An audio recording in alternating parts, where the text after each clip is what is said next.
김 박사, 오늘의 키워드 시간입니다. 오늘의 주요 뉴스 키워드를 알아볼 텐데요. 김대호 박사님과 함께합니다.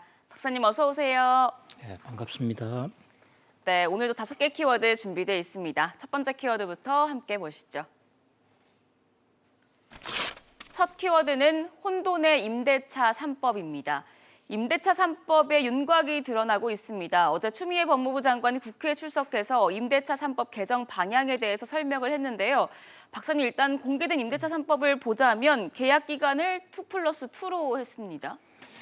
예, 그동안 말도 많고 사연도 많았던 이 임대차 3법이 드디어 국회 법제사법위원회에 정식으로 상정이 됐습니다. 네. 현재 집권 민주당은 이 입법 속도를 최대한 빨리 해서 8월 4일 본회의에 통과시킨다는 목표입니다. 그러니까 빠르면 일주일 내로 임대차 3법이 이제 통과가 되고 우리가 한 번도 건국 이후에 한 번도 가보지 않았던 이 임대차에서의 3가지 법이 새로 시행이 됩니다. 네. 임대차 3법이라 하면 첫 번째는 모든 월세와 전세를 지방자치단체를 통해 정부에 신고를 합니다. 임대 기간, 임대료 또 그 임대 대상물의 사항에 대해서 모두 신고하게 되고 신고하지 않으면 형사처벌까지 받게 됩니다. 두 번째는 이 신고한 것을 토대로 이제 2년 만기가 되었을 때 올릴 수 있는 임대료의 상한선을 어저께 지금 말씀하신 대로 추미애 장관의 국회 발언에 따르면 5% 내에서 각 지방자치단체가 결정한다 이렇게 돼 있거든요. 네. 그러면 5% 범위 내에서 지방자치단체가 정하는 그 한도 이상을 넘기지 못하게 됩니다.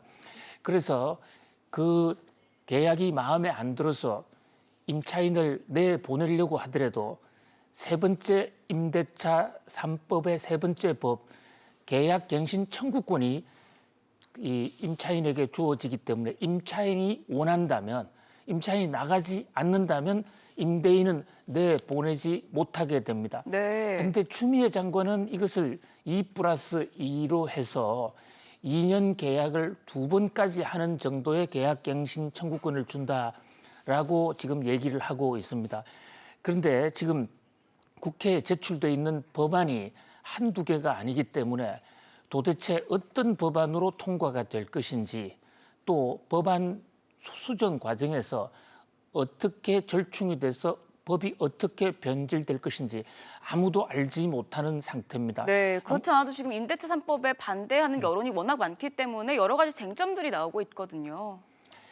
예, 그래서 임대차 3법을 둘러싸고는 지금 한 번도 가보지 않은 길이기 때문에 서로가 이 불안하기도 하고 또 자기가 처해 있는 입장에 따라서 찬성, 반대 아주 극렬한 지금 서로가 다른 입장을 표시하고 있기 때문에 법 통과 과정에서 또는 법 시행 후에 엄청난 혼란이 야기될 수도 있지 않느냐 그런 지금 우려가 있어요. 지적하신 네. 대로 지금 5% 이하에서 과연 어느 선을 적용할 것인가 하는 것도 문제고 그리고 주인이 집으로 들어가고 싶다고 할 때 과연 어떻게 할 것인가. 지금 네. 정부는 집주인이 들어간다 그러면 당연히 기간이 만기가 됐을 때 계약갱신 청구권을 행사할 수 없고 집을 비워줘야 된다고 하지만은 그 집주인이 들어간 지 일주일 만에 다시 마음을 바꾸어서 다시 전세를 내주겠다고 전세 금액을 대폭 올렸을 때는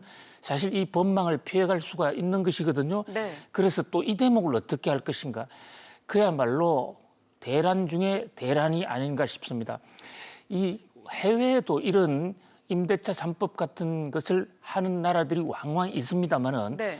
독일이라든지 프랑스 이런 나라들에 대해서는 임대가 기업형으로 되어 있습니다.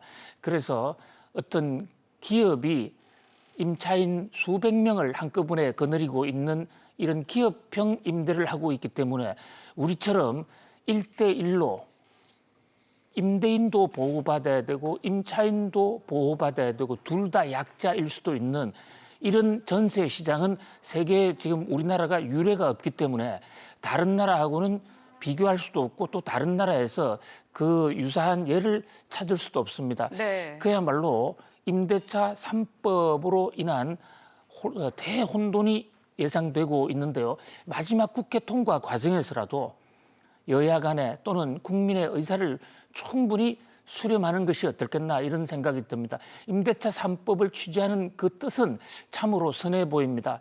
그러니까 세를 사는 사람들에게 보다 안정적으로 좀 더 많은 기간 그리고 좀 싼 가격에 있도록 하자라는 게 입법 취지일 것입니다.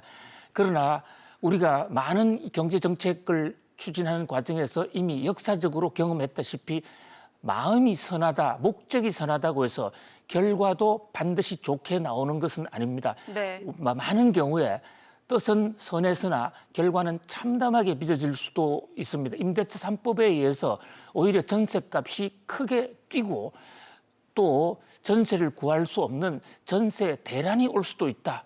그런 점에서 그야말로 지금 위기의 순간이 째깍째깍 다가오고 있다라고 하겠습니다. 네, 임대차 3법 관련 뉴스 다음 키워드에서도 짚어보도록 하겠습니다.